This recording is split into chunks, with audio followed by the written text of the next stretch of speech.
orang sebenarnya miskin itu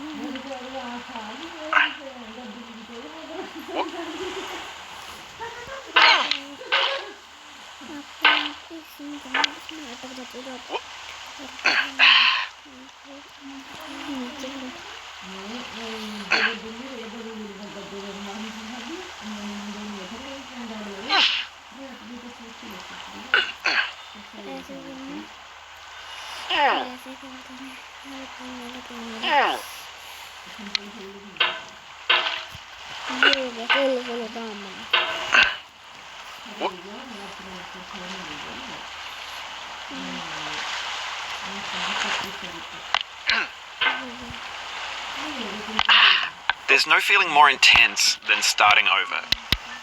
If you deleted your homework the day before it was due, as I have, or if you left your wallet at home and you have to go back after spending an hour in the commute. If you won some money at the casino and then put all your winnings on red but it came up black. If you got your best shirt dry cleaned before a wedding and then immediately dropped food on it. If you won an argument with a friend and then later discovered that they just returned to their original view. Starting over is harder than starting up.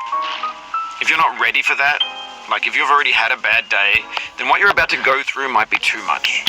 Feel free to go away and come back. I'll be here. Alright, thanks for coming with me on this trip. I'll understand if you have to take a break at any point. Just find a safe place to stop and quit the game. And don't worry, I'll save your progress, always. Even your mistakes. This game is a homage to a free game that came out in 2002, titled Sexy Hiking. The author of that game was Jazuo, a mysterious Czech designer who was known at the time as the father of B games. And B games are rough assemblages of found objects. Designers slap them together very quickly and freely, and they're often too rough and unfriendly to gain much of a following. They're built more for the joy of building them than as polished products. In a certain way, Sexy Hiking is the perfect embodiment of a B game. It's built almost entirely out of found and recycled parts, and it's one of the most unusual and unfriendly games of its time. In it, your task is simply to drag yourself up a mountain with a hammer. And that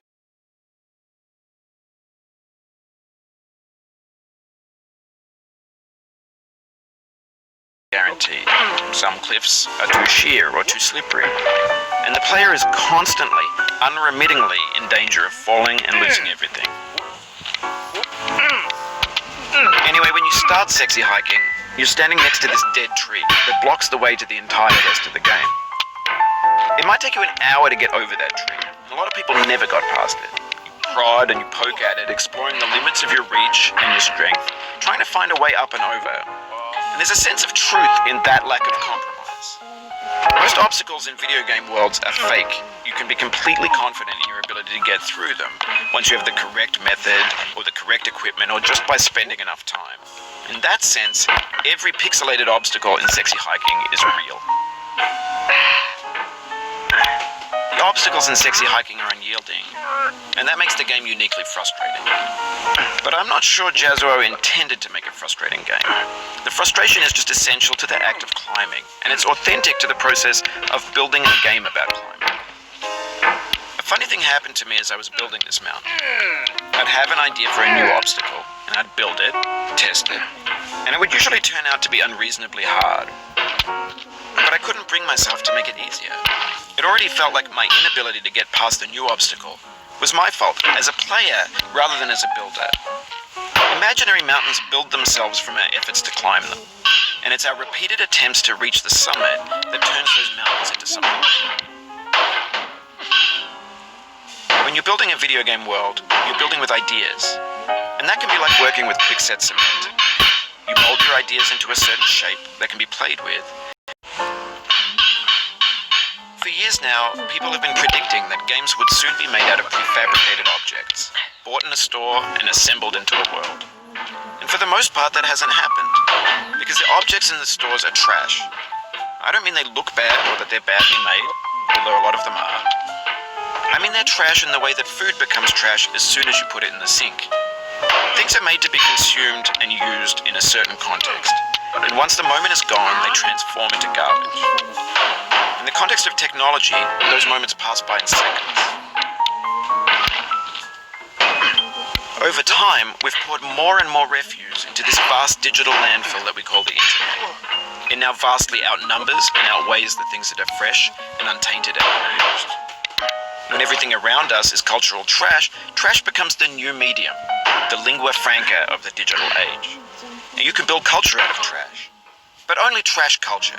Be games, be movies, be music, be philosophy. Maybe this is what digital culture is. A monstrous mountain of trash, the ash heap of creativity's fountain. A landfill with everything we ever thought of in it. Grand, infinite, and unsorted.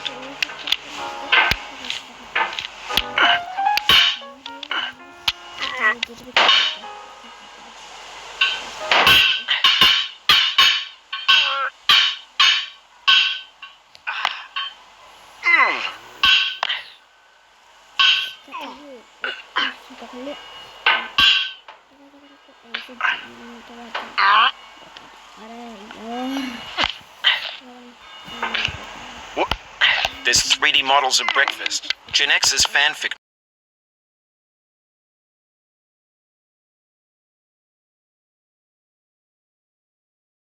Candid shots of Kanye and Taylor Swift mashups, car crash epic failed GIFs, Russian dashcam vids, discussions of McRibs, discarded, forgotten, unrecycled, muddled, rotten, untitled. Everything's fresh for about 6 seconds, until some newer thing beckons, and we hit refresh. And there's years of persevering, disappearing into the pile, out of style, out of sight. In this context, it's tempting to make friendly content that's gentle, that lets you churn through it but not earn it. Why make something demanding if it just gets piled up in the landfill, filed in with the bland things?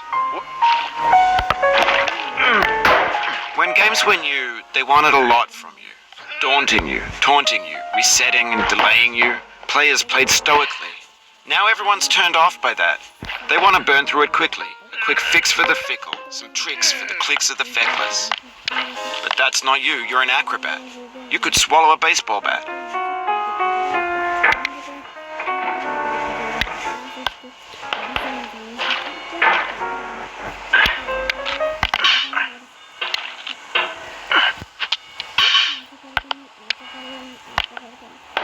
Now I know, most likely you're watching this on YouTube or Twitch, while some dude with 10 million views does it for you, like a baby bird being fed chewed up food. That's culture too. Oh, you just lost a lot of progress. That's a deep frustration, a real punch in the gut. Oof, sorry about that.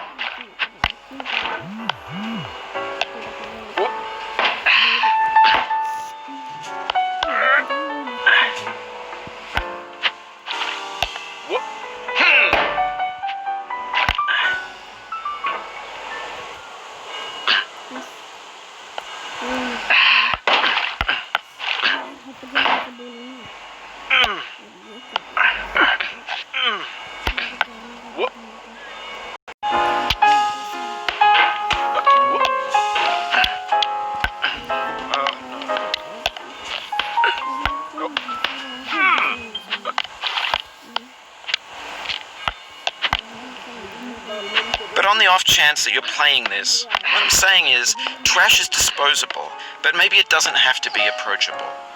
What's the feeling like? Are you stressed? I guess you don't hate it if you got this far. Feeling frustrated? It's underrated.